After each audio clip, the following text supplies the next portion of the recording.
वो माननीय मोदी जी में ये ऐसा कुछ नहीं है। वो सिर्फ जो है जुमलेबाजी करते हैं, जुमलेबाजी के तौर पर वो वोट लेते हैं और वोट लेकर के वो कोई काम नहीं करते। ये कोई कार्यक्रम करते हैं, अगर 1000 रुपए का है, पहले अगर 500 का रहा तो 1000 कर देते हैं और 1000 करने के बाद ये 200 घटा देते हैं और पूरा ढिढोरा पीटते हैं कि मैंने तो जो है इस पर जो है 400 पार दिखाई दे रहा है।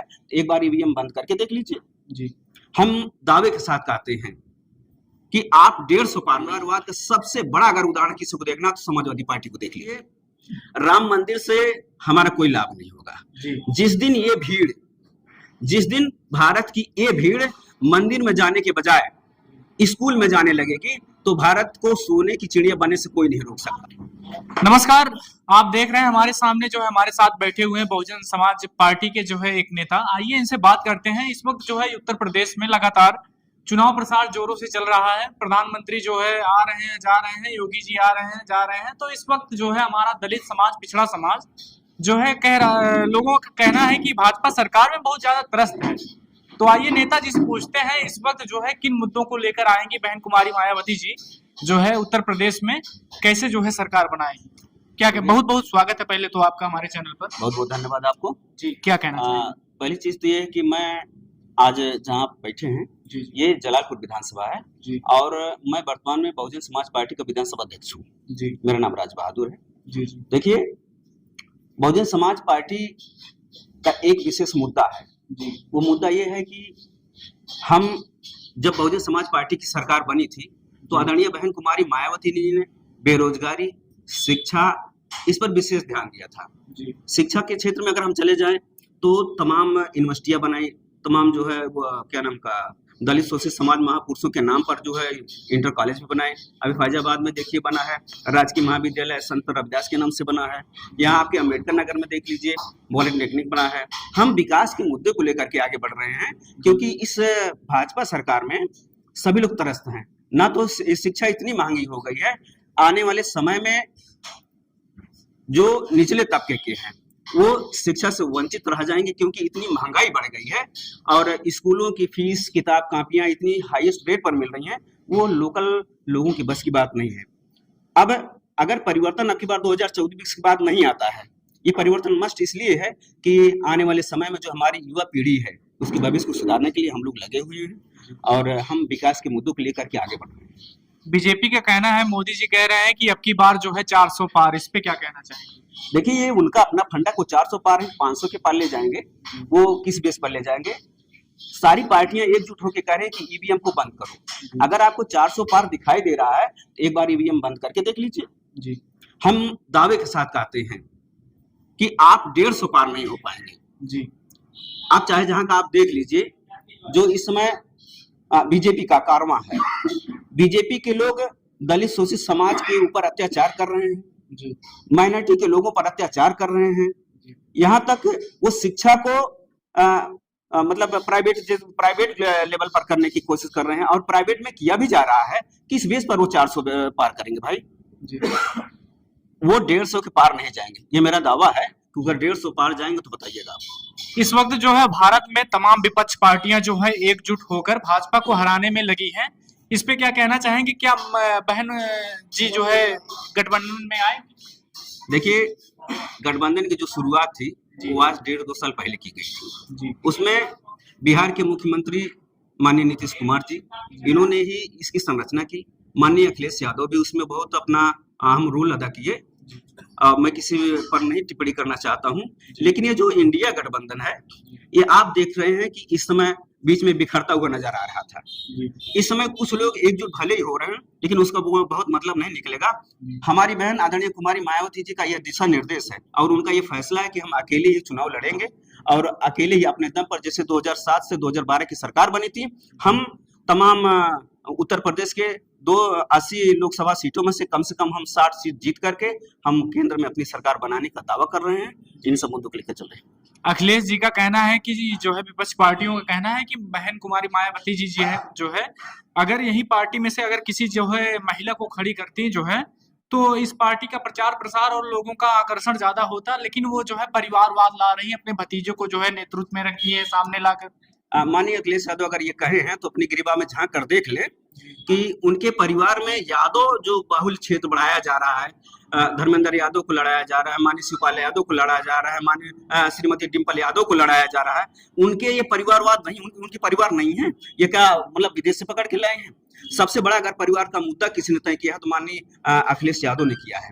बहन कुमारी मायावती जी ने अपना सिर्फ वारिस किया है, अभी उनको चुनाव मैदान में नहीं उतारा है, ना तो खुद उतरी है।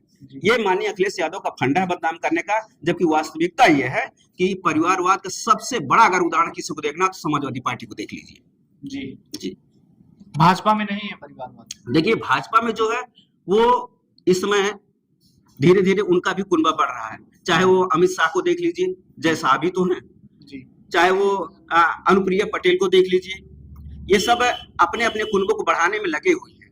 हर कोई ये चाह रहा है कि हमारे परिवार से, हमारे रिलेटिव से हो। अभी आप देखें वो क्या नाम का मौर्य जी, उनकी बेटी संघमित्रा में तो भाजपा से ही है, आज वो टूट कर लगे हुए हैं। तब ये बहुजन समाज पार्टी से ही एक कद्दावर नेता के रूप में जाने जाते थे, अपने परिवार को बढ़ाने के लिए ही बहुजन समाज पार्टी से जो है वो बगावत किए। आज उनकी बेटी भी एक सांसद है बरेली से।